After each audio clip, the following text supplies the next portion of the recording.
بسم اللہ الرحمن الرحیم۔ السلام علیکم۔ یہ یوٹیوب چینل بزم فاطمہ مع القرآن ہے۔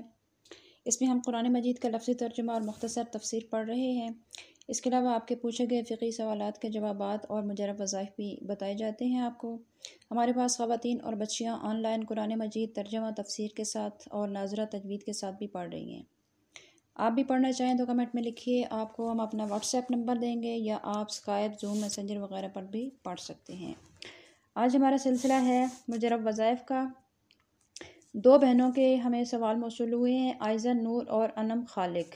ان دونوں کا سیم مسئلہ ہے اور سیم سوال ہے کہ اللہ پاک بیٹا دے، اس کے لیے کوئی وظیفہ بتا دیں۔ یقیناً اولاد بہت ہی پیاری چیز ہے۔ اللہ تعالیٰ کسی بھی بہن بھائی کو اولاد سے محروم نہ رکھے، آمین۔ ہمارے پیارے آقا صلی اللہ علیہ وآلہ وسلم کے گھر مبارک میں 4 صاحبزادیوں کی ولادت ہوئی، جبکہ 2 صاحبزادوں کی، اور صاحبزادے بچپن میں ہی داخل مفارقت دے گئے۔ آپ صلی اللہ علیہ وآلہ وسلم کا ارشاد پاک ہے کہ جس نے 4 بیٹیوں کی پرورش کی وہ قیامت کے دن یوں میرے ساتھ ہوگا۔ پھر آپ نے اپنے ہاتھ مبارک کی 2 انگلیوں کو ملا کر بتایا کہ یوں۔ پھر آپ صلی اللہ علیہ وآلہ وسلم کا ارشاد گرامی ہے کہ بیٹا اللہ کی نعمت ہے اور بیٹی رحمت۔ قرآن کریم کے اندر اللہ رب العزت ارشاد فرماتا ہے سورہ کاف کی آیت نمبر 46 میں، المال والبنون زینت الحیات الدنیا، کہ مال اور بیٹے یہ دنیا کی زیب و زینت ہیں۔ اللہ تعالیٰ اس زینت سے کسی بھی گھر کو محروم نہ رکھے، آمین۔ آپ دونوں کے لیے ایک مجرب وظیفہ ہے، خاص طور پر بیٹے کی طلب کے لیے۔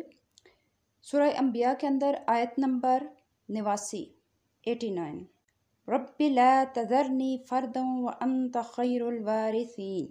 ہر نماز کے بعد اول آخر 3 بار درود شریف اور 3 مرتبہ اس آیت مبارکہ کو پڑھ کر دعا کریں۔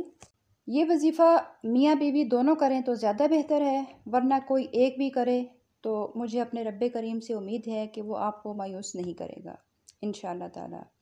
اس کے علاوہ اس آیت مبارکہ کو چلتے پھرتے، اٹھتے بیٹھتے جس وقت یاد آئے پڑھتے رہیں، انشاءاللہ اولاد نرینہ عطا ہوگی۔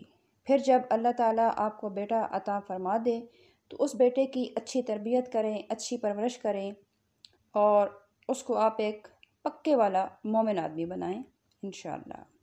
یہ تھا آج کا وظیفہ۔ پھر کسی نئے وظیفے کے ساتھ دوبارہ آپ کی خدمت میں حاضر ہوں گے۔ تب تک کے لیے اجازت، اللہ حافظ۔